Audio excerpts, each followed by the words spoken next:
Gel in Agriculture, brought to you with the compliments of the Ministry of Agriculture, Food, Fisheries and Water Resource Management and the Barbados Agricultural Society. Grow well, eat well, live well, right here in Bim. Have you ever thought about what happens with your food all the way from the farm till it reaches your fork? Well, today on Gel in Agriculture, we're looking at the importance of a food control system. Dr. Beverly Wood is project coordinator with the Ministry of Agriculture in taking care of all things food safety. The Agricultural Health and Food Control Program is a program which is established by the government of Barbados to improve our agricultural health and food control system. And in doing so, we want to bring our agricultural health and food control system up to international standards so that we can be competitive in trade and we can ensure that the food either imported into Barbados or exported is safe, and that we protect the country from the importation of pests and diseases. A modern agricultural health and food control system is a farm-to-fork approach, where you begin at the quality of the inputs, the agricultural production or in food manufacturing, and right through the stages right until retail. So therefore, the benefits of the system is that you don't have to wait until the end that you receive a product to then check and see whether it is safe. You are putting measures in place all along the food production line to ensure that the end product is safe. The agricultural health and food control system should have a legislative framework. That means that you have laws and processes for enforcing those laws.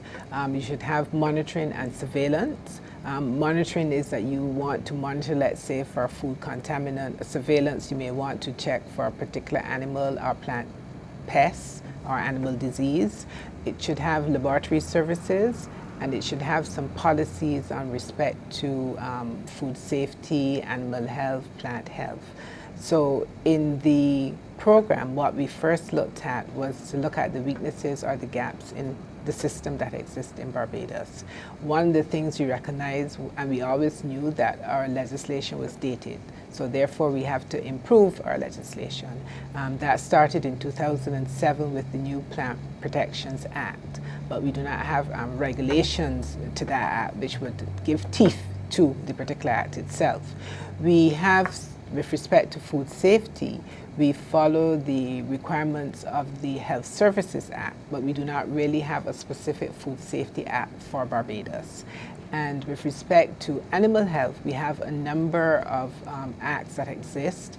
We have them for the importation or the movement of animals. We have some others, and we have the Slaughterhouse Act, etc. But we need to have an overarching Animal and Veterinary Public Health Act, and then all the regulations that fall out from that.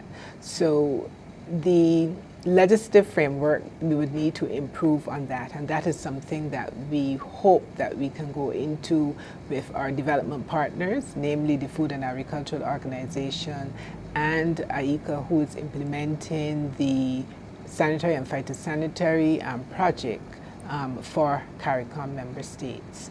The other things that we need to look at is to document or have a requirement for persons to document food safety systems within their plants. You may have heard of the term HACCP, Hazard Analysis and Critical Control Point, where in a production line the persons will look for areas where there could be contamination or hazards, and then put mitigating measures in place to prevent those things from occurring.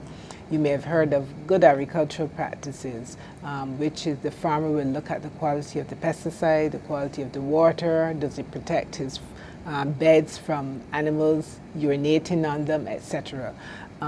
Those are some of the things that we need to ensure that there's a requirement for for farmers or industry to do those. A number of initiatives have happened with respect to the industries, and they have put systems in place on their own initiative because they anticipate that that would be good for their business. But we need to say that we need to have these systems in place. Therefore, that is a preventative approach as opposed to a reactive approach, which our legislation currently focuses on. You go in, the regulatory officers go in, there's something wrong, therefore you have to correct it. But whereas in the preventative approach, there are certain things that they have to put in place, and the officers will make sure that they are done. Well, for the average consumer, they want to ensure that the product that they buy is safe and of good quality.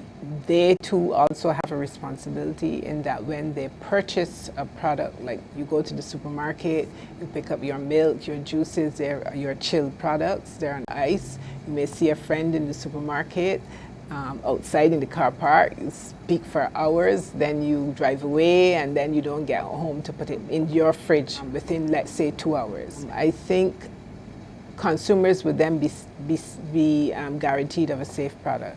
Also, too, it would encourage or enhance our ability to trade in some of our agricultural or food products, because we will be able to say, okay, we have a traceability system in place. When they examine our food products and they want to import, they will say, okay, they will come to Barbados to an examination and say, okay, we can be guaranteed that the product that we are bringing into our country is safe.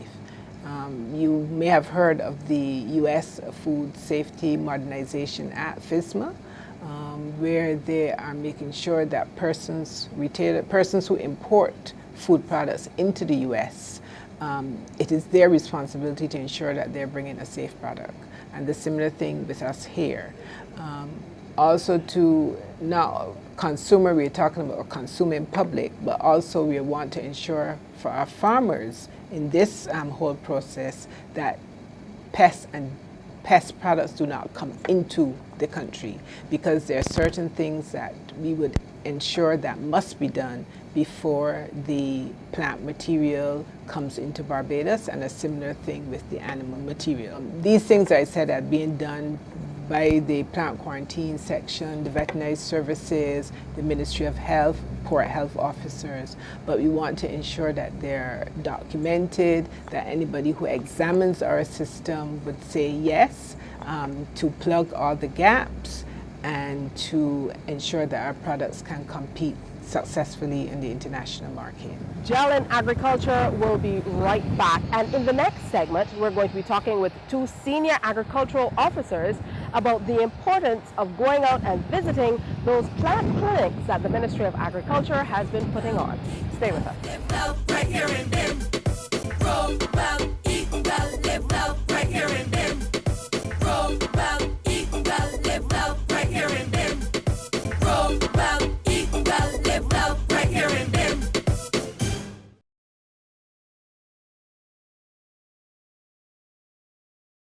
Grow well, eat well, live well, right here in Bim. Grow well, eat well, live well, right here in Bim. Grow well, eat well, live well, right here in Bim. Grow well, eat well, live well, right here in Bim. The Ministry of Agriculture has been staging plant clinics. They're from everyone to farmers, to those of you growing ornamentals, or if you just have a little backyard garden. Whatever your need, the Ministry of Agriculture can take care of it, and here's why you should come out and be a part of the plant clinics. A plant clinic basically is where you take your services as a plant protection to the public. And public, we mean everybody, not only farmers. It could be a householder, it could be a little lady or a little gentleman, can't be thing, in their garden who just planted a piece of thyme marjoram. But we take it to the field, we take it into areas. And so any and everybody can bring samples to us where we can look to help them in terms of diagnosing what could be the problem, and then offering them some measure of different ways of controlling the particular pest. If it's a pest, it might not be a pest. Okay, it could be somewhat physiological, where you might just have to give it some fertilizer or whatever. But the whole idea is to bring our services to the farmer, to the individual, to the general public. Quite a lot of times we see problems with what we refer to as sucking pests. And these, as the name implies, are tiny creatures, whether they be whiteflies, mealybugs, thrips, small insects, small soft-bodied insects, which suck the sap from the various parts of the plant, whether it be the leaves, stems, pods, whatever. And then it leads to a crinkling or deformation of the plant, reduced plant vigor. Then you get a big problem with what Bajans refer to as black blight, what we call sooty mold, and then a lot of ants you will find on these affected plants as well. And that crops up over and over and over again in these plant clinics. There's a particular pest called the croton scale, and it was during a plant clinic that we first really and truly got to know this pest. And it was something that was never in Barbados before. So had we been vigilant, or the person hadn't sent in this particular sample, we would have never known, unless we've gone out some more, we have never known that that particular pest was here. It crystallizes the point that people, when they travel, and this is something that Ian and I both feel very strongly about, you have to be careful what you bring in. And that is the first aspect of control, pest control, that you can think about. Mindful of what you bring in. If you don't have the pest here, you don't have a problem. It's when you get the pest here that then you have to put measures in place in order to control this pest. But if the pest isn't here, you don't have a problem. Your major aim is to prevent the pest from coming in. So when you come to plant clinics, you're not only going to see myself and Ian and maybe some of our other colleagues, but you're going to see people from outside of other organizations where we will share everything. So it'll be a holistic type of program where we're not only going to deal with pests, but we will deal with water management, pesticide awareness. You might even deal with soil management, so that when you leave a plant clinic, you should not only leave saying, okay, well, yes, I came here and Mr. Gibbs identified the particular insect that's affecting my crop. But you also leave with the knowledge saying, okay, yes, I know what's the best fertilizer to use. I know when is the best time to plant these crops. I know when is the best time to harvest the crop. Because some people plant crops and harvest when they're too young. Or, for that matter, harvest when they're too old. All right? So you leave with that knowledge. When we come back, we look at the 3 ways that you can take care of pest management. That's all next on Gel in Agriculture. Stay with us. Live well, right here in Bim. Grow well, eat well, live well, right here in Bim. Grow well, eat well, live well, right here in Bim. Grow well, eat well, live well, right here in Bim.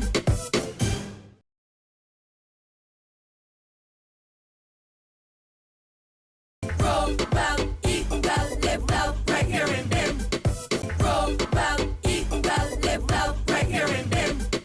Grow well, eat well, live well, right here in Bim. Grow well, eat well, live well, right here in Bim. In the last segment of Gel in Agriculture, we introduced you to the plant clinics available through the Ministry of Agriculture.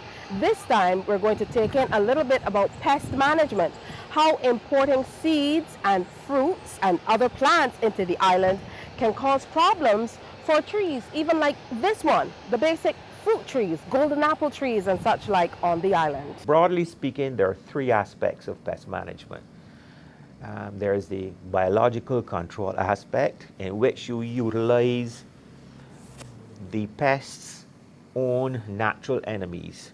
For example, you may have a beetle pest, but it may have a natural enemy that is a lace bug or another type of beetle that can be used to control it in the field.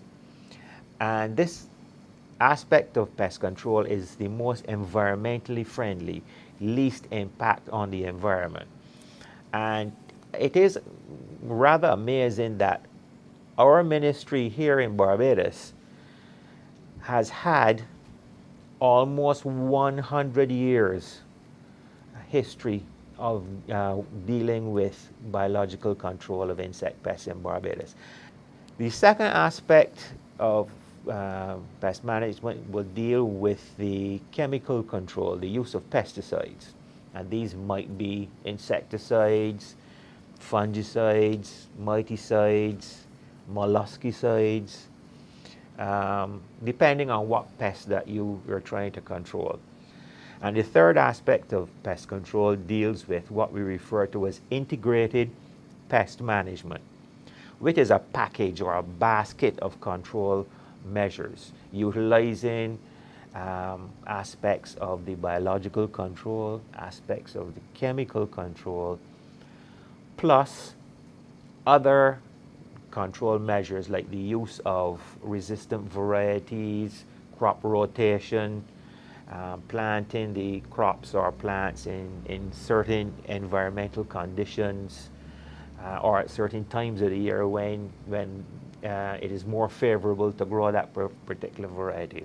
Ian has done the control area, but even before you get there, I'm a bit different in that you have what we call exclusion. Exclusion, as we talked about with respect to plant quarantine, you don't want the pest, so you exclude it. If it isn't here, you don't have to look for any control measures. All you have to do is to look for measures to keep it from getting here, right? So for instance, we don't have Morco disease here. There's some countries within the region that have Morco disease. So if you're traveling to those countries and Morco affects bananas, do not bring banana plants or planting material from those countries. That is the exclusion process. If it gets here now, then you go into what we call eradication. If you can get it early from the time it lands, so if you bring in, you sneak in something, missiles, and I see yourself, well, you're not supposed to bring this in. I take it away from you and I destroy it. I have eradicated it right there at our border, so it doesn't get past there, right? If, however, it's get past there and you still find it quick enough, you can still eradicate. If that doesn't happen, then you go into the control mechanisms that Ian has said. That's it for today's edition of Gel in Agriculture. Remember, it's possible to grow well, eat well, and live well right here in Ben. Grow well, eat well, live well, right here in BIM. Grow well, eat well, live well, right here in BIM. Grow well, eat well, live well, right here in BIM. Grow well, eat well, live well, right here in BIM. Grow well, eat well, live well, right here in BIM.